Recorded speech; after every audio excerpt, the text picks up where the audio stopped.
Hello, everyone, and welcome to this mental wellness moment here at Bonaire Christian Church. My name is David Finnegan-Hosey, and I serve as the minister here. I wanted to start by reading to you from Isaiah, from the 45th chapter, starting with the 3rd verse. God says, "I will give you the treasures of darkness and riches hidden in secret places, so that you may know that it is I, the Lord, the God of Israel, who call you by your name. For the sake of my servant Jacob and Israel, my chosen, I call you by your name. I surname you, though you do not know me. I am the Lord, and there is no other. Besides me, there is no God. I arm you, though you do not know me, so that they may know from the rising of the sun and from the west that there is no one besides me. I am the Lord, and there is no other. I form light and create darkness. I make weal and create woe. I, the Lord, do all these things. Shower, O heavens, from above, and let the skies rain down righteousness. Let the earth open up that salvation may spring up, and let it cause righteousness to sprout up also. I, the Lord, have created it."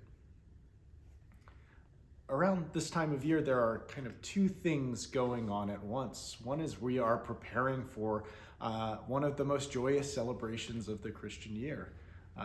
Christmas Eve, when we will light candles and sing Silent Night together, and then Christmas Day, the celebration of the birth of Jesus, Emmanuel, God with us, coming to be with us in the midst of our lives.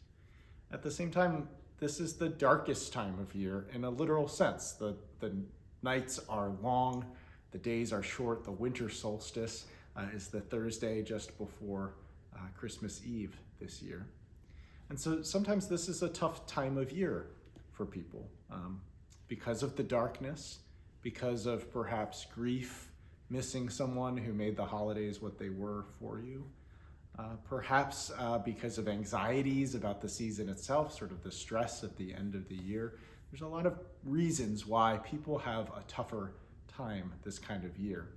And so what we do as a Christian community when there are two things that are true at once is we ask God to open our hearts up to be big enough to hold all of that together, to rejoice with those who are rejoicing in our midst, to mourn with those who are mourning, and to hold each other up in all of it by the grace of God.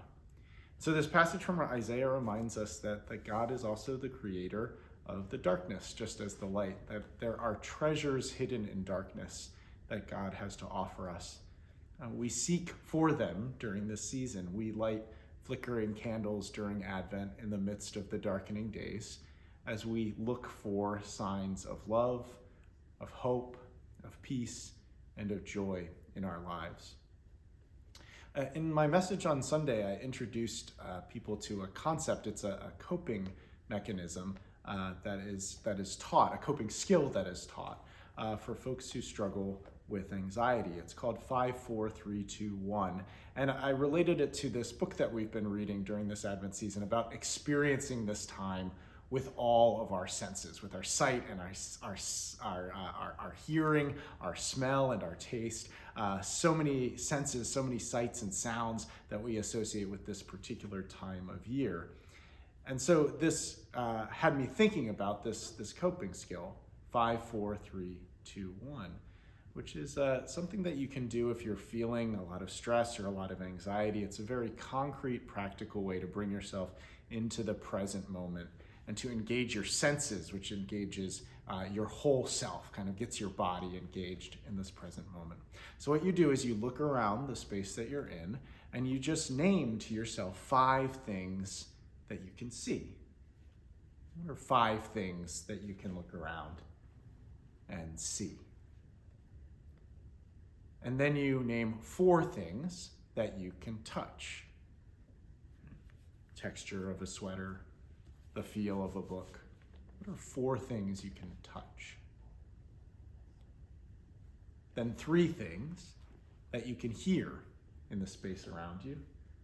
We just heard a car pulling into the gravel of our parking lot here.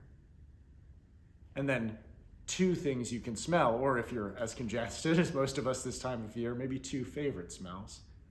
And then one thing you can taste and a favorite taste. It's a way, again, to bring yourself into this present moment and to really notice what's going on around you, which is something that Jesus also instructs us to do, to pay attention to the birds of the air and the lilies of the field. So I hope that this way of bringing yourself into the present can be, if you are someone who is struggling with the season or you're just going through a stressful period right now, can be a form of prayer, a way of looking around and noticing, and perhaps seeing the presence of God in the space right around you, one of the treasures of darkness that God reveals to us. Amen.